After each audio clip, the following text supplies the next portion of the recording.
Hey guys, Fire here from InDepth Gaming. This time we're checking out Ships Simulator. This game is developed by Fragout, published by Ultimate Games, and releases on December 21st, 2022 for a price of $14.99. If you are watching this today, the day before it's released, it is available for pre-order in the Xbox store. You can save about $3. I think it's like $11.99. And I will let you know if you do want to pick this up, you should take advantage of that savings while you can. So I've played this game for a couple hours, and then I've also played it with my wife for a little bit. As we both like ships navigation and stuff like that, I was really super hopeful, but ultimately led into a sunken despair of sadness with this game. Now, let's just kind of talk about the game. It's a very bland looking menu system, which, okay, I'm not gonna knock it there, but it kind of is an inclination to how the whole overall game is. So the way the game works is, and on my file right now, I've bought in two of the ships. I bought the other one on my wife's account, but there's three ships you could do. You could do a world ship. It's kind of like a carrier cargo type container ship. You have like this oil rig, and then you have like a salvage style rig. And the way the game works is you'll be buying your ships, going on missions, repairing them, damage will happen, etc., and continuing to progress and learn different things. I'm specifically only going to show you some of the early stuff in the game, as there's really not a lot more there outside of just monotonous that you do. Now, a lot of the times that you're going to be playing the game, you're going to have to do either various repairs or whatnot, or occasionally just be stuck in scenarios where, as you can see here, I can't use the ship that I've bought. Now, you have to repair and maintain things. And do your best to salvage what you can to make your ship be, quote unquote, seaworthy.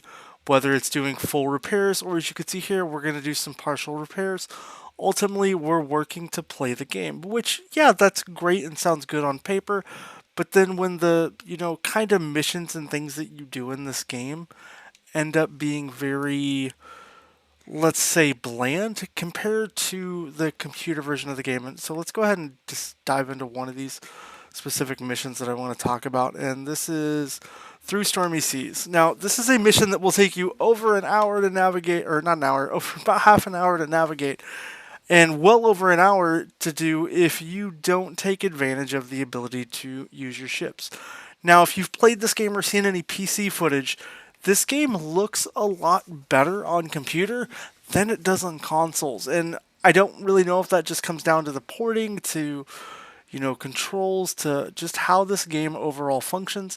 It's very blah. As you can see here, if I would not be accelerating the timeline, it would probably take me 10 minutes just to get outside of this port. Yes, that's probably very realistic, and I would imagine very accurate to the controls, but it gives you a very bland gaming experience, and often is followed up with clunky controls. Like, I have a very jittery camera here that I have to use and navigate, all while just the visual terrifying experience of everything going on with the screen. Like, this rain looks absolutely atrocious.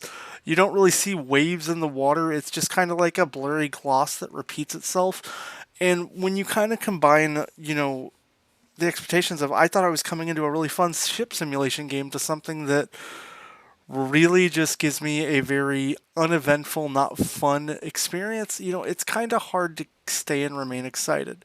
Now, keep in mind, like I said, we're doing everything on screen right now at 4 times the speed of what it's supposed to be.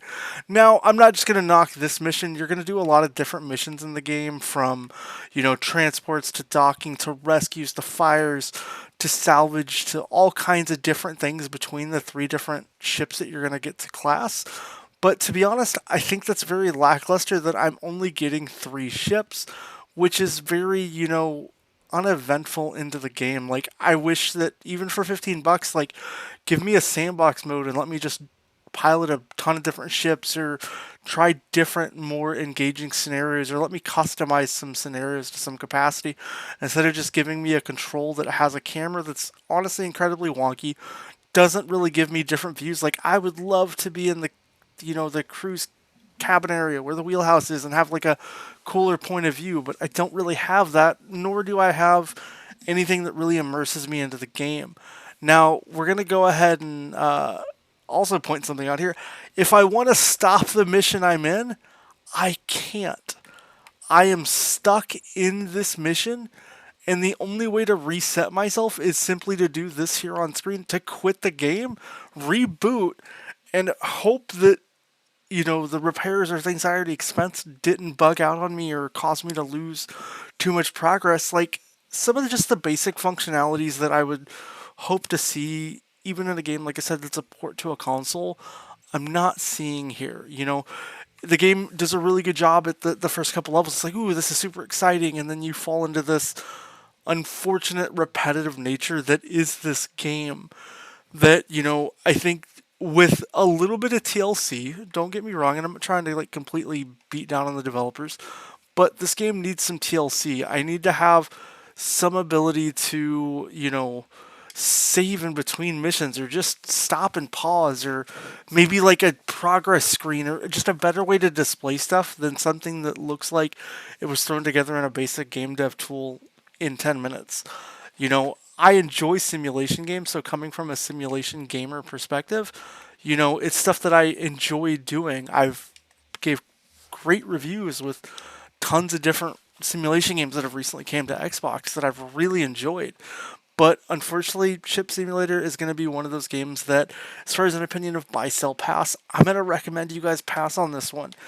Even though it's on sale to pre-order, even though everything in between. And I'm sure like all the people here in the studio have probably spent a lot of work here. Kudos to them. They got a game to console. Awesome accomplishment. But it's not something that's honestly fun and enjoyable.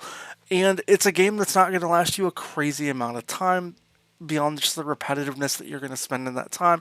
You're looking at 8 hours roughly to probably knock out every achievement in this game. And they don't really feel too rewarding when in the first 30 minutes you're going to get over half of them anyway, and then it's going to be long stints between those reaping rewards of having fun and unlocking some things.